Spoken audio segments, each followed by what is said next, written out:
ഒടുവിൽ വല്യേട്ടൻ എന്ന ചിത്രത്തിൻ്റെ മൂന്നാം ദിവസത്തെ കേരള കളക്ഷൻ റിപ്പോർട്ടൊക്കെ പുറത്തുവന്നുകൊണ്ടിരിക്കുകയാണ്.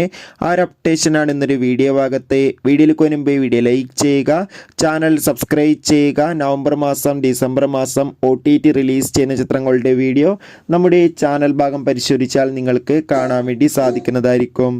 മമ്മൂട്ടി, ശോഭന, ഇന്നസെൻ്റ് എന്നൊക്കെ പ്രധാന കഥാപാത്രങ്ങളായി നീണ്ട 28 വർഷങ്ങൾക്ക് ശേഷം നവംബർ 29 തിയേറ്ററുകളിൽ വീണ്ടും റിലീസ് ചെയ്ത ചിത്രമായിരുന്നു വല്യേട്ടൻ. എല്ലാ സിനിമാ പ്രേമികളും ഒരേപോലെ വല്യേട്ടൻ എന്ന ചിത്രത്തിൻ്റെ റിലീസിനായി കാത്തിരിക്കുകയായിരുന്നു. ഫൈനലി ചിത്രത്തിന് മികച്ചൊരു പോസിറ്റീവ് റെസ്പോൺസ് തന്നെയാണ് മൂന്നാം ദിവസവും പുറത്തുകൊണ്ടിരിക്കുന്നത്. ഇന്ന് മൂന്നാം ദിവസമായ ഞായറാഴ്ച അത്യാവശ്യം മികച്ചൊരു ബുക്കിംഗ് തന്നെ ചിത്രത്തിന് നടക്കുന്നുണ്ട്.